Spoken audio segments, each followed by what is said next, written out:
Yeah, ladies and gentlemen, there is a palpable energy.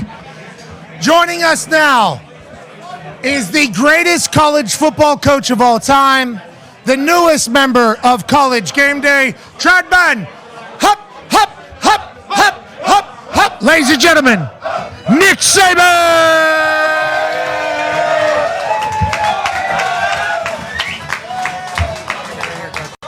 Give me right here, Coach. Coach, always a pleasure. You gotta get your hat. Now, Coach, hey, great work. Whew. Me and the Trad Band are starting to work on some shit. We got our hand signals down. Coach Saban, I think these people would like to say thank you for everything you did for football. One more time, Coach Saban, ladies and gentlemen.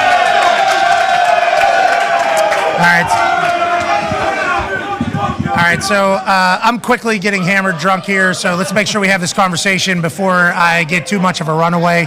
Coach, you're joining College GameDay this year. We're incredibly lucky and thankful. You are the man, ladies and gentlemen. You are the man. Coach. Appreciate that. I don't know if your microphone's on. So whenever when you come over to Ireland here for your first College GameDay, I saw that you've gone to both. I like that. A bunch of drunk people having respect. That is not normal. I appreciate that. You've gone to both practices. Now you're viewing the season through a guy who's going to do TV. Is it much different than being a head coach? Is your mindset different? And how do you feel going into week one? Well, it's very different. It's great to have the opportunity to see games, to be a part of football, to prepare for games. But, this is the moment of truth for every college team. When you play your first game, you're always worried about how's the quarterback going to play, how's the defense is going to play, what are our issues, what are our problems, what do we need to fix. I don't have to worry about that right now. I can analyze it, but I don't have to worry about it. But it is something that I respect for all the coaches and all the teams out there that are concerned about how's their team going to play in the first game and what do they have to do to improve throughout the season. What do you think about the Georgia Tech-Florida State game right now? And I know we're going to hear a lot more out of you on game day tomorrow. I cannot wait to get started, and it's an honor to work alongside of you. But looking at this game, it's in Ireland. It's the first week. DJ Uiagalelei is brand new to the team. Do you think there's going to be some tightness? How do you expect the game to kind of go over here? Well, I really think Georgia Tech's one of the sleepers in the ACC. I mean, last year they were in the top 3 in almost every offensive category. They just needed to improve their defense for this year because they have a lot of those players coming back. So I think they're going to be very, very competitive and have a great chance to be one of the teams that have a factor in the ACC as to who wins the conference. On the other hand, Florida State, to me, has one of the best 5 probably personnel-wise teams in the country, the way they've been able to reload through the portal, as well as having good recruiting and good young players coming up in the program that they've developed. So I think they're one of the best teams in the country, and looking at them on the field, they're a very physical, good-looking team. Did you say program or program? Program. No, it's program. Program. We call our show a program because you say program. Just want to let you know that. That's a little inside baseball. We call this show the program strictly because of the way you say the word program. That's neither here nor there. Connor has a question for you, Coach. Yeah, Coach, you leave Bama, and then one of the first things you say is, hey, there's no chance Alabama wins the SEC title game. You said, Texas and Georgia are going to play in the championship. Did you do that on purpose? Like, hey, I'm going to feed Alabama a little motivation saying that they're not going to be there? Or what are your thoughts about the Alabama team this year? Well, it's kind of reverse rat poison. There you go. I always hated it, and I'm going to hate it on this show. I might as well say it right off the bat. This show or any show or game day, having to predict and make hypothetical decisions about who's going to win a game, who's going to win a championship, who's going to win what conference. So I've always hated that. So I picked Georgia and Texas because it's reverse rat poison for Alabama. It's a motivating factor for them not to get picked, because I hated to be picked first or second because you don't know how that's going to impact your team psychologically. These kids are affected a lot by what they read, what they hear, what they see. So I didn't want to see anything too good. Okay, Coach, let's talk about if you were one of these coaches, Norvell or Key right now. What's your message to the team? A lot of potential distraction, let alone the amount of booze. I mean, I could stumble anywhere and get some booze. Not that these guys are doing that. I'm doing that. Travel, different country. It is very different here than it is in America. Awesome, old. Been around a long time around here. We got smaller streets. It is old as shit here. But if you were a coach for one of these teams, how would you eliminate the distractions, and what is the message you think here? Well, I think that there's probably less distraction because this is a first game. So no one's really looking at this like it's a bowl game. I think everybody's looking at it with anticipation of the season. What kind of team do we have? How am I going to play individually? The individual players want to go out and play well and sort of create their legacy as a player in terms of who they are, what their identity is going to be, and the same thing for the team. So I think there's a lot less distractions being the first game than it would be if this was the last game of the season or a bowl game, because everybody's got great hope for what they can accomplish this year, individually as well as collectively as a team. Tight though, right? Chance it could be tight week one, right? Don't you think? Some teams. I'm sorry? Tight. Could be tight. I think there's always a little anxiety, especially in first games. I think once you start playing, getting the rhythm of things, you know what to expect, not as much. So I think there will be quite a bit of an anxiety, which also cuts down on distractions because players are worried about how am I going to play, not what am I going to go do tonight. AJ has a question for you, Coach. Coach, obviously first game, there's so many unknowns. You don't really know what either team is going to bring. But how different are teams from week 1 to, say, week 10 or 12? Like, both teams, you would hope, obviously, you get better over the course of time. But, what do you learn about your team from week 1 all throughout the year to where all of a sudden you're gelling when it matters? Well, I think the big thing is as coaches, you have a philosophy about, okay, what do we want to be? But sometimes that doesn't match up with the personnel that you have and who we ought to be. And I think that's what you find out. And I think our team last year was a great example of that. We play really bad against Texas. We don't play very well against South Florida because we were trying to figure out who we needed to be as a team. And once we settled on Jalen Milroe and did the things that he could do, we became a pretty good team. So I think sometimes you got to find out about who you are. And you can't always do that in practice. So you got to go out there and play, and then you got to be willing to be flexible as a coach and make the changes you need to make so your team can aspire to be what they're capable of. Tone has a question for you. Yeah, Coach. Florida State had 10 guys drafted off of last year's team, whole new quarterback, backfield, wide receivers. You've had similar situations.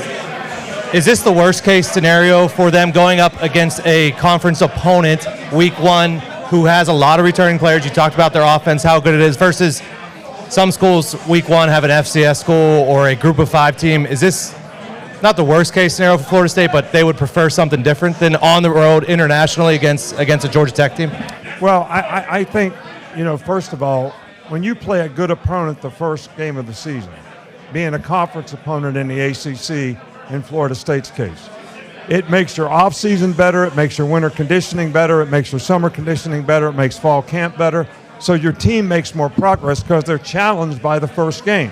Where if you play an easy opponent, an FBS opponent or somebody like that, they can have a little bit more of a complacent approach and not pay attention to detail, not prepare the way you'd like for them to, and then probably not play as well. So now you're worried about how your team's going to progress. I always wanted to play a good team first, because I wanted to see where we were as a team, but I also knew the impact it would have leading up to the season in terms of how the players approached it. Okay, let's talk about that. Scheduling tough opponents as opposed to easy opponents. If you lose games early in the past, you're out. You're done. Now, you guys lost to Texas early, but were able to get back into it, and obviously that was a massive conversation because you beat Georgia. 12-team playoff. Are coaches worried about that now when they're talking to their team? How do you think that affects how you kind of communicate with your squad? Well, we didn't. Because you can lose. You can lose, and you're good. Yeah, but really, as a coach, we never had any signs up that said win the SEC or any signs up to say win the national championship. We wanted everybody to be a champion, be everything that they could be the best player they could be the best version of themselves. So that's what you really want your team to focus on. But what the 12-team playoff does to me is give a lot more teams hope. There's got to be 25 to 30 programs out there right now, 5 or 6 teams in each conference probably, that have a great chance to make the playoff in some form or fashion, even if they don't win the conference championship. So I think that's a great thing for college football. It's a great thing for fans. It's going to certainly create more interest, nationally and especially late in the season. if you're in the NFL, everything's for parity, right? Yep. So if the NFL owners could have it the way they want it, they'd want everybody to be 8-8 after 16 weeks of the season, so every fan base is involved the 17th week. Hope. Well, there's going to be more of that hope in college football right now. West Virginia's about to run the table. Your thoughts as a West Virginia man? Look, I'm a Mountaineer. That's where I grew up. Yeah, we know. I have a tremendous amount of respect for the fact that you played there. Hell yeah. I coached there, Yeah. and I love my state. But their program has not been able to sort of sustain the kind of success that they've had in the past, and hopefully they'll get back to having that kind of success in the future, especially with your impact on name, image, and likeness. The program is just hop, hop, hop, hop, hop, hop, hop, hop, hop, hop, hop, hop.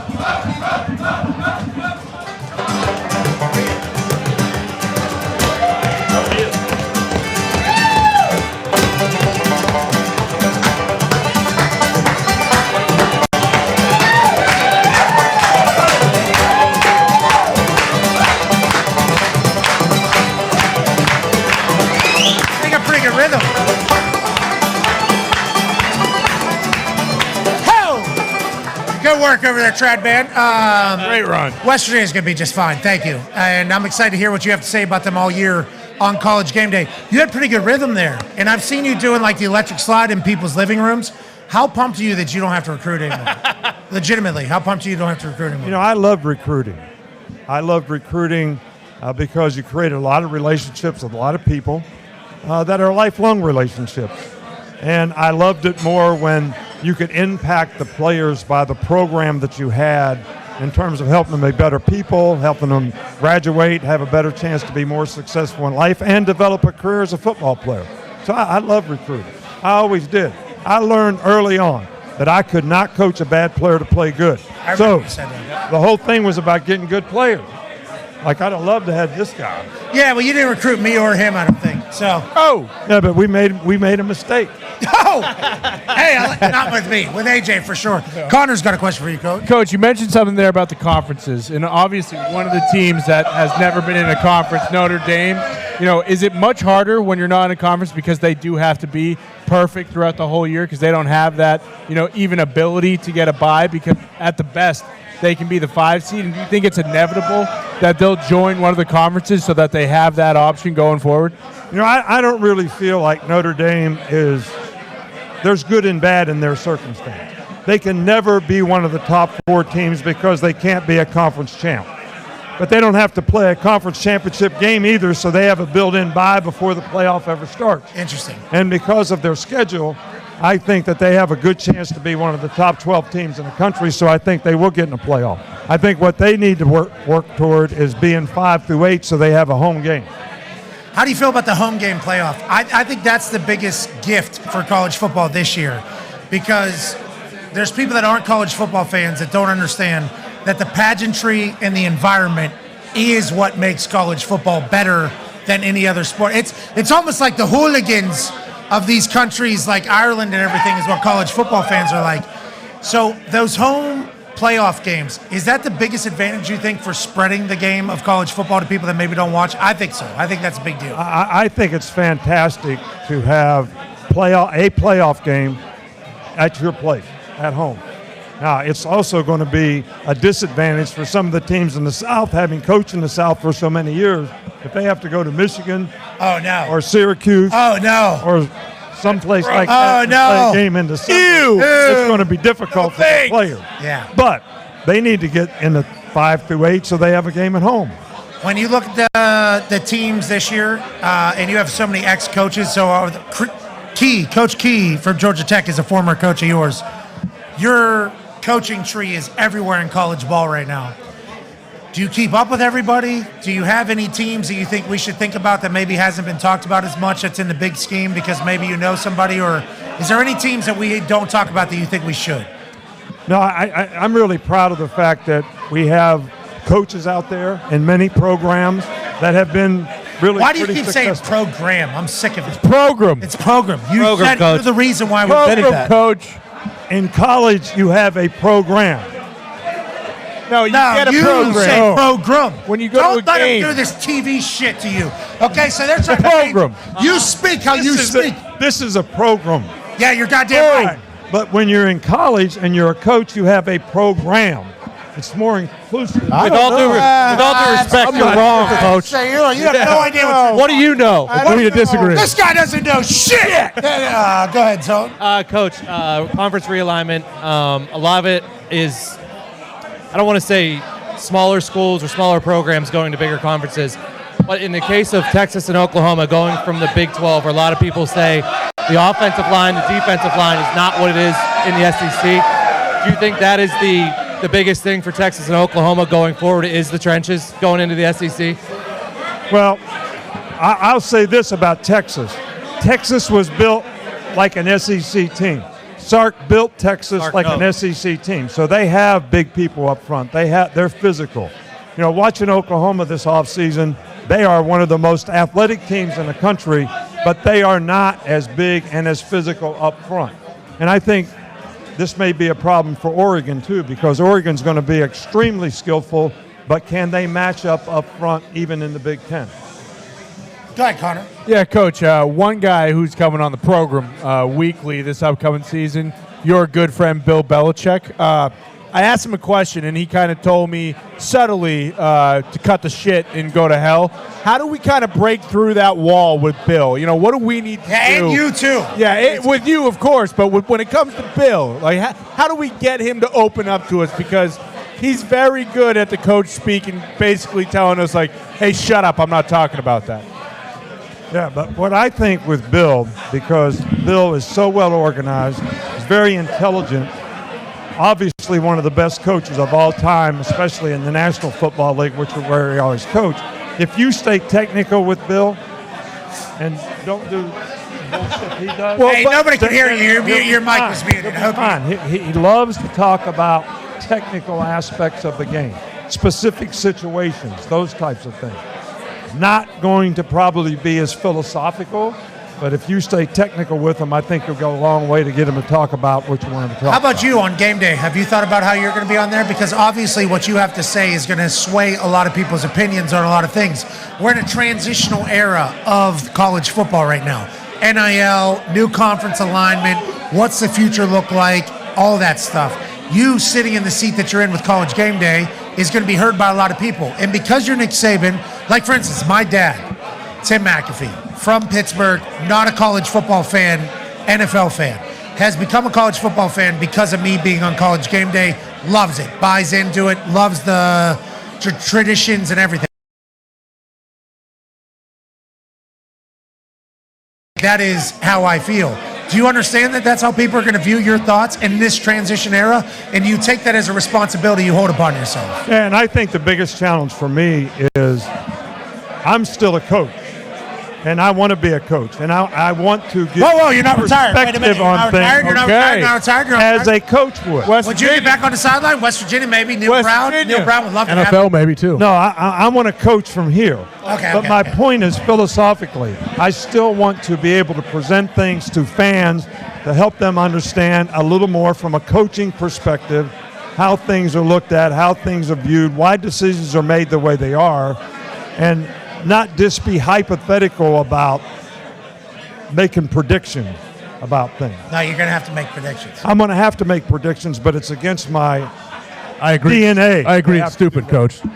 Pat started making me do predictions when I first started doing stuff with you, and all I ever did was fight it at first. Oh, you love Then you just got to admit. Oh, but shut it's up. true though. You don't like if you're coaching a game. You don't know. You think what's you're a gonna high happen. horse in here. Like how would if you're the head coach? It's hard for you to make a prediction. So if you're not even there coaching, we're all guessing.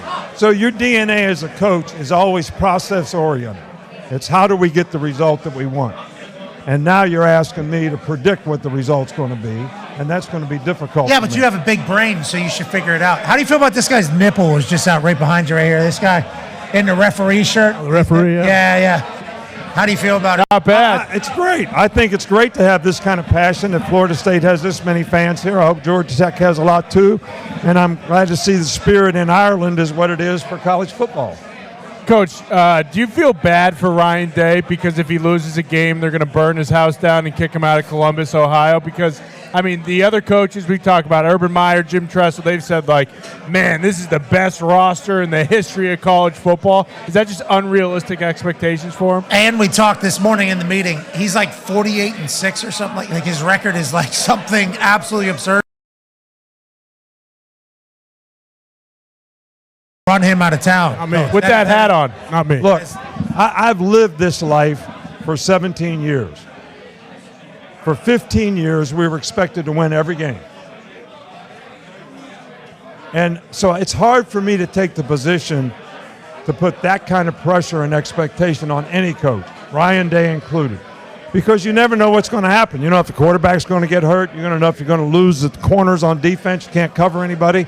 So you have to be able to improvise and adjust and do the best you can. I personally think Ryan Day is a really good coach. I think he'll do a really good job with his roster.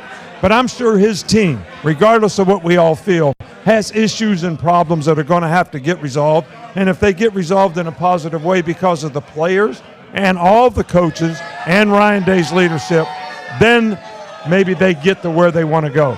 But I'm a process-oriented guy. I keep saying that. So you keep thinking about what you have to do to get the result, not be a fan and say, if you don't get the result, we're going to fire you.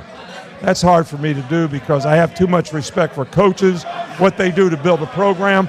You know, if he has the best roster, who got the roster there? You know, he's got. Who's responsible to get him there? He got him there. He got down. All right, so that counts for something.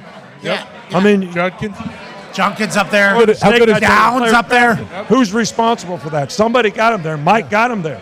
So you got to. That means something.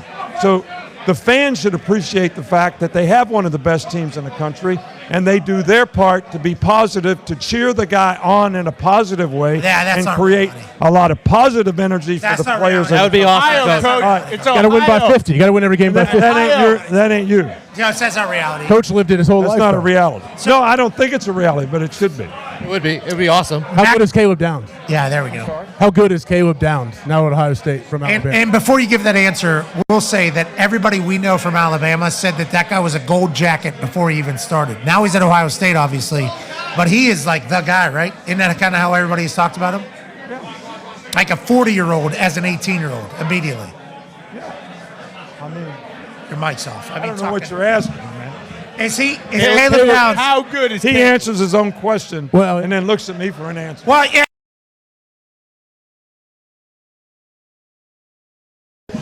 Whenever you think, though, about like Mac Brown told us one time that when he was at Texas, a win was a relief and a loss was devastating.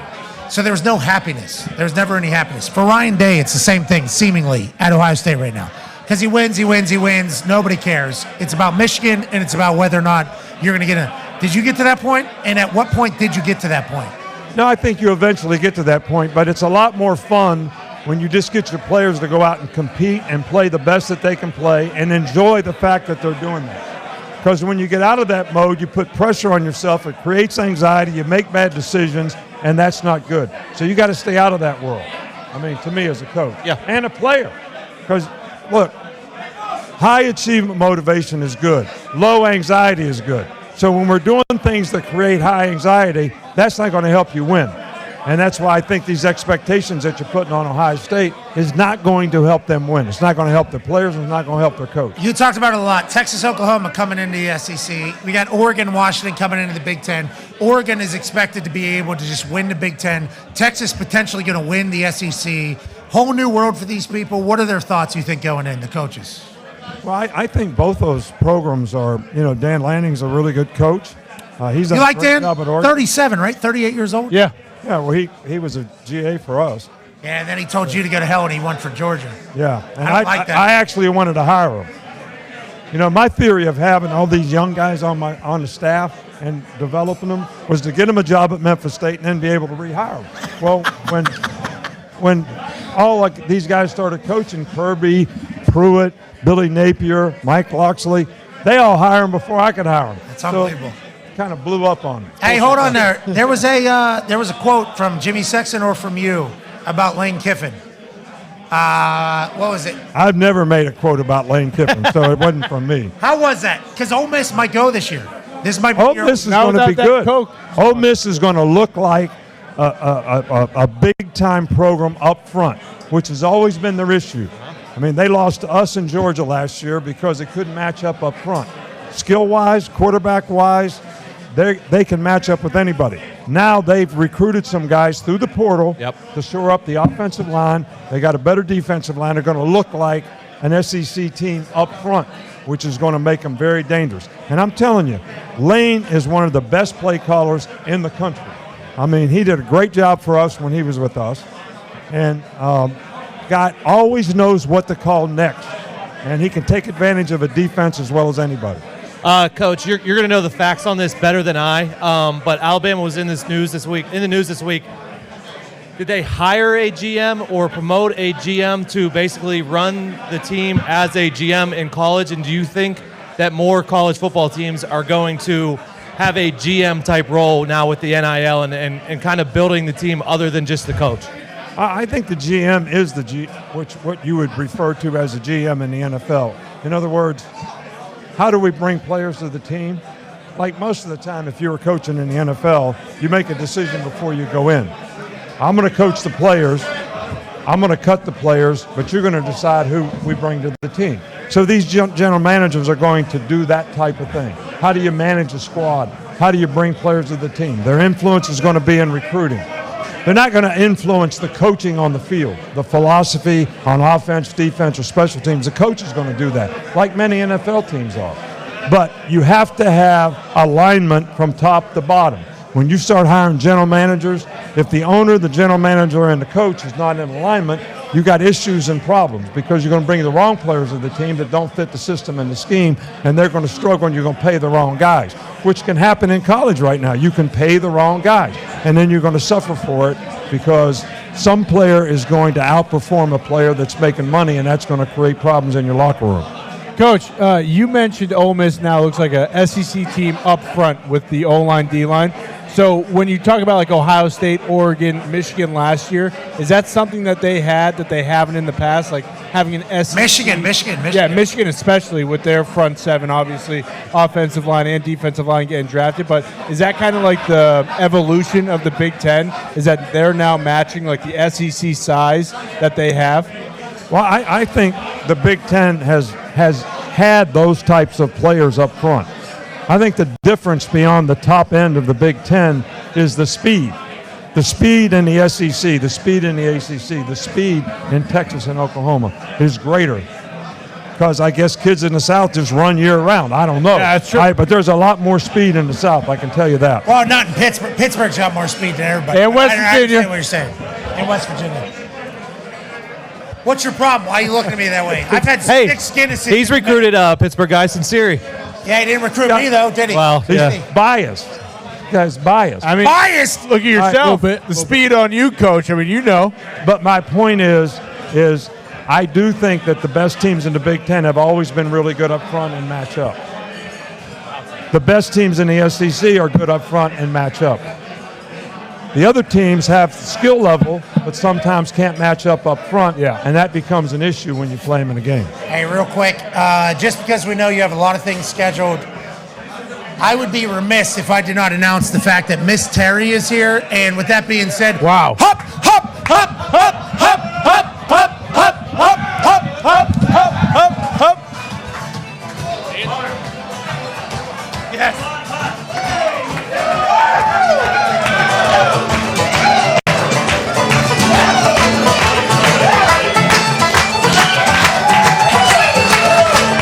That's awesome. Just real quick, as somebody who's very married, the story of you. Hey! Nailed it. We're on the same page.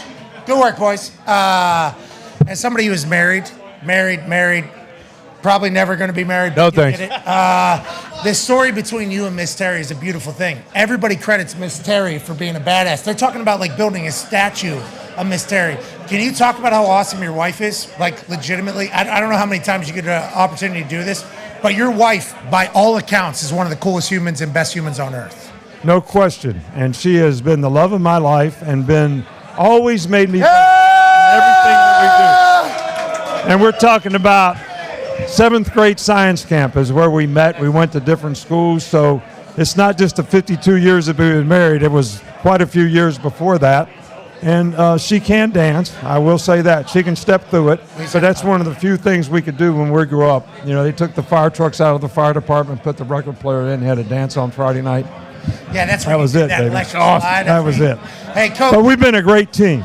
She's been a part of the team, great recruiter, and it's been awesome. I know you don't drink, but hey, let's raise our glasses, please. The greatest of all time is joining College Game Day this year. I'm going to get a chance to see you every single week. You're a legend. We're very appreciative of you. Can't wait to see Miss Terry on the road. Hey, Slot John and Coach Saban. All right. Hup, hup, hup, hup, hup, hup, hup, hup. That's all I got to say. I guess they start playing stuff. Ladies and gentlemen, can you make some noise for Coach Saban?